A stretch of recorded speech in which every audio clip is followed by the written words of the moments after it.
It starts with one voice, then another, then another.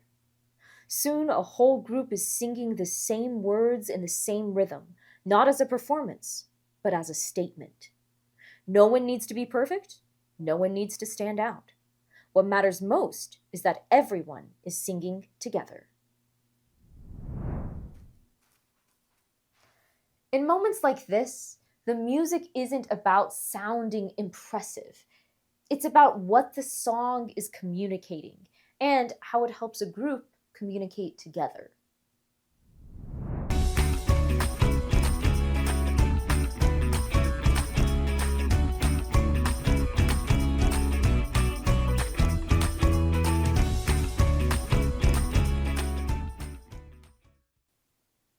Music helps communities share all kinds of ideals, beliefs, and messages. For generations, African American communities have used it to share messages of hope and strength when life was unfair and dangerous. And during the civil rights movement, music became a tool people could use to stay united and support each other. By the end of this lesson, you'll be able to identify at least two characteristics of civil rights songs using evidence from the music and explain how those characteristics supported unity during the civil rights movement. Grab your guided notes, and let's begin by listening closely and noticing some musical choices that can help bring voices together.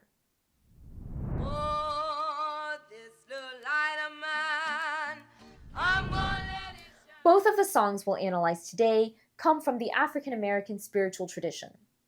African American spirituals are a genre of religious folk music developed by enslaved African Americans in the American South beginning in the late 1700s and continuing to grow throughout the 1800s. Today, spirituals are considered one of the most significant traditions in American folk music. What's powerful about spirituals is that they didn't stay in the past. Many were remembered, adapted, and sung again much later, especially during the civil rights movement of the 1950s and 1960s, because their words and musical style could bring people together to communicate a shared purpose.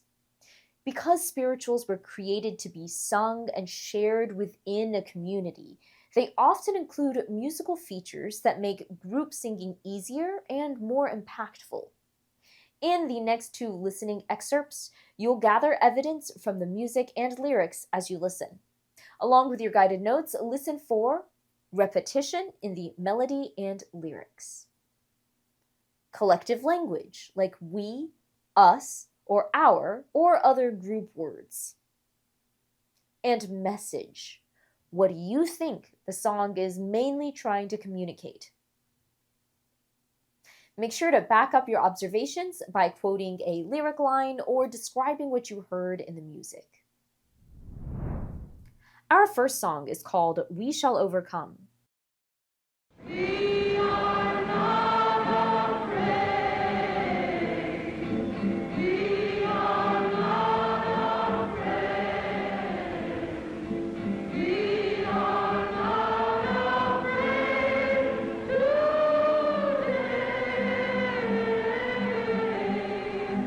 Oh, deep in my heart, I do believe we shall overcome someday. Pause now if you need to finish your observations.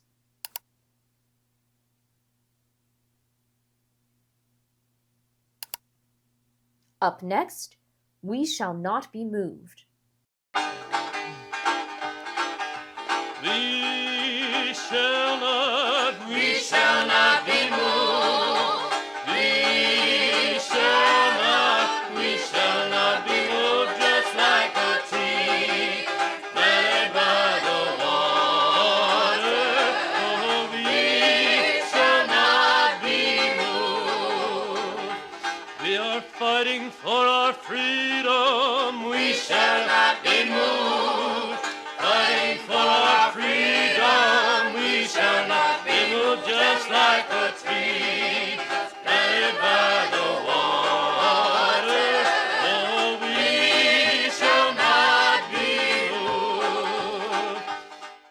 Pause now to listen to either song again if needed, and come back when you're ready.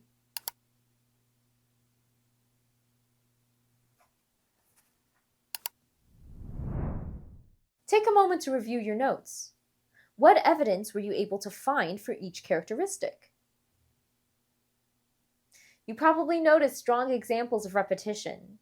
In We Shall Overcome, the phrase "we are not afraid" happens again and again. In We Shall Not Be Moved, the key line of "we shall not be moved" also repeats.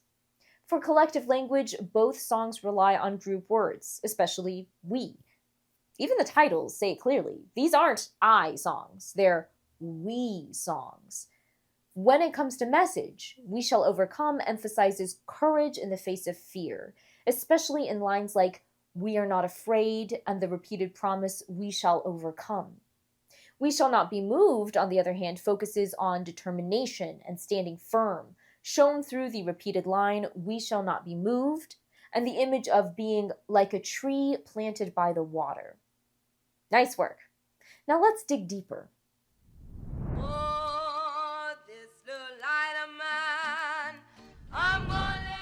Dr. Martin Luther King Jr. once said that songs like "We Shall Overcome" and "We Shall Not Be Moved" played a strong and vital role in the civil rights movement because they gave people new courage and a sense of unity.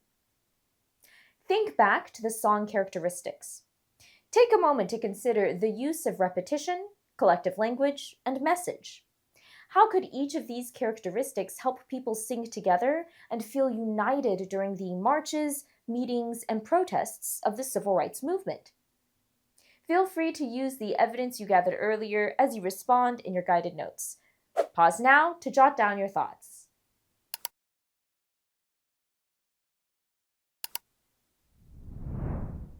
Welcome back. In marches, meetings, and protests, these characteristics helped people stay united by making it easy to join in quickly and stay together throughout the song. Here are some thoughts on how that's achieved. Repetition can make participation easier. When a musical phrase and its words return again and again, people can jump in without knowing the whole song. Collective language, especially we, turns the lyrics into a group voice. Lines like "we are not afraid" and "we shall not be moved" don't describe one person, they speak for everyone singing, and the message stays consistent and clear. That consistency helps a group stay aligned in difficult moments. Together, these characteristics helped music function as a unifying force.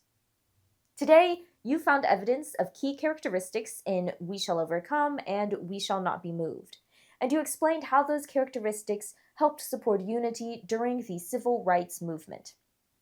As you go through your week, see whether you can spot any songs that bring people into sync, songs that make a crowd sound like one voice. Coming up next, we'll explore the work of some pioneering voices, the women in music history, who used their music to inspire others and open new doors in the world of music. Until then, Hey, hey.